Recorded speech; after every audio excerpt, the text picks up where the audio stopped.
Hello every one, എല്ലാവരും ഉഷാറായിട്ടിരിക്കുന്നു എന്ന് വിചാരിക്കുന്നു. ഇന്നത്തെ നമ്മുടെ വീഡിയോ എന്ന് പറയുന്നത് എന്തൊക്കെ സർട്ടിഫിക്കറ്റ്സ്, എന്തൊക്കെ ലൈസൻസ് ആണ് നമുക്ക് ഫസ്റ്റ് ഇവിടെ ജോബ് കിട്ടാൻ വേണ്ടി വേണ്ടതെന്ന്. ഞാൻ ഓഫീസിലേക്ക് പോകുന്ന വഴിയാണ് വിചാരിച്ചു വീഡിയോ എടുക്കാമെന്ന്. അപ്പം നമുക്ക് ഫസ്റ്റ് സർട്ടിഫിക്കറ്റ് എന്ന് പറയുന്നത് കൺസ്ട്രക്ഷൻ വൈറ്റ് കാർഡാണ്. അത് ആക്ച്വലി ഒരു 1 ഡേ നമ്മൾ പോയി കോഴ്സ് അറ്റൻഡ് ചെയ്യുകയാണ്. ഏകദേശം ഒരു $200 ആയിരിക്കും അതിൻ്റെ കോസ്റ്റ് വരുന്നത്. മോസ്റ്റ്ലി നമ്മളത് നമ്മുടെ ഔട്ട് ഓഫ് പോക്കറ്റ് തന്നെ എടുക്കുന്നതാണ് നല്ലത്. ബിക്കോസ് നമുക്ക് ആ ഒരു ഇമ്പോർട്ടൻറ്റ് സർട്ടിഫിക്കറ്റ് ആണ്. നമ്മൾ ജോബിന് അപ്ലൈ ചെയ്യുമ്പോൾ നമുക്ക് വെക്കാം. സെക്കൻഡ് വൺ എന്ന് പറയുന്നത് ഡ്രൈവേഴ്സ് ലൈസൻസ് ആണ്. Drivers licence C class licence തന്നെയാണ് നമുക്ക് വേണ്ടത്, അൺറെസ്ട്രിക്റ്റഡ് ലൈസൻസ്. അത് നമുക്ക് ഭയങ്കര ഇമ്പോർട്ടൻ്റ് ആണ്. ഒരു കാരണവശാലും നമുക്ക് എവിടെ സിറ്റിയിലാണെങ്കിലും റീജിയനിലാണെങ്കിലും നമുക്ക് ഭയങ്കര പാടാണ് കാറ് ഓടിക്കാൻ അറിയാതെ നമുക്ക് ഈ ജോബ് കിട്ടുക എന്നുള്ളത്. പിന്നെ നമുക്ക് വേണ്ടത് പിന്നെ ഒരു ഇമ്പോർട്ടൻറ്റ് സർട്ടിഫിക്കറ്റ് എന്ന് പറയുന്നത് TMP ആൻഡ് TGS സർട്ടിഫിക്കറ്റ് എന്ന് പറയും. TMP എന്ന് പറഞ്ഞാൽ ട്രാൻസ്പോർട്ട് മാനേജ്മെൻറ്റ് പ്ലാൻ അല്ലെങ്കിൽ ട്രാഫിക് മാനേജ്മെൻറ്റ് പ്ലാൻ. TGS എന്ന് പറഞ്ഞാൽ traffic guidance scheme.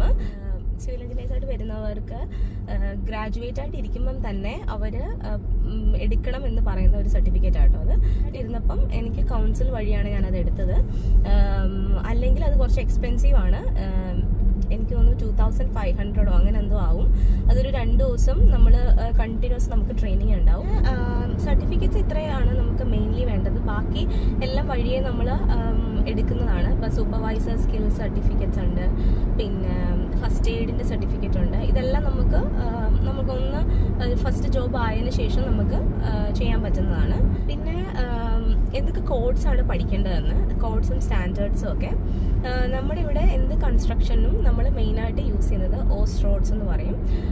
ഓസ്ട്രോഡ്സിൽ guide lines വെച്ചിട്ടായിരിക്കും അതിൻ്റെ പാർട്ട് 1, 2, 3 അങ്ങനെ. എനിക്ക് അറിയില്ല അത് അവിടെ നിന്ന് ഡൗൺലോഡ് ചെയ്യാൻ പറ്റുമോ എന്ന്. I2I എന്ന് പറയുന്ന ഒരു സൈറ്റ് വഴിയാണ് നമ്മൾ ഡൗൺലോഡ് ചെയ്യുന്നത്. I2I ഞാൻ ലിങ്ക് കൊടുക്കാം. അപ്പം അത് പക്ഷേ ഓഫ് ഷോർ നമുക്ക് ചെയ്യാൻ പറ്റുമോ എന്ന് എനിക്കറിയില്ല. ഇവിടെ കൗൺസിലിലൊക്കെ ആക്സസ് ഉണ്ട്. അപ്പം നമ്മൾ ആ ആക്സസ് വഴിയാണ് ഞാനൊക്കെ ഡൗൺലോഡ് ചെയ്തത്. ഞാനത് പഠിച്ചിട്ടൊന്നുമല്ല വന്നത്. അല്ലെങ്കിൽ ഞാൻ നോക്കിയ ഒരു കോഡെന്ന് പറയുന്നത് AS1742 ആയിരുന്നു. സിഗ്നൽസിനെ പറ്റിയും സയൻസിനെ പറ്റിയും ഒക്കെയാണ്. അപ്പോൾ അതൊക്കെയാണ് ഞാൻ ജസ്റ്റ് ഒന്ന് നോക്കിയത്. അത് ഞാൻ ഇവിടെ വന്നിട്ടാണ് നോക്കിയത്. ഡോറസ് എന്ന് പറയുന്നത് കൺസ്ട്രക്ഷനൊക്കെ നമ്മൾ യൂസ് ചെയ്യുന്ന ഒരു കോഡ് തന്നെയാണ്. കുറച്ച് വീഡിയോ ഞാൻ ഇന്നാണ് എടുക്കുന്നത്.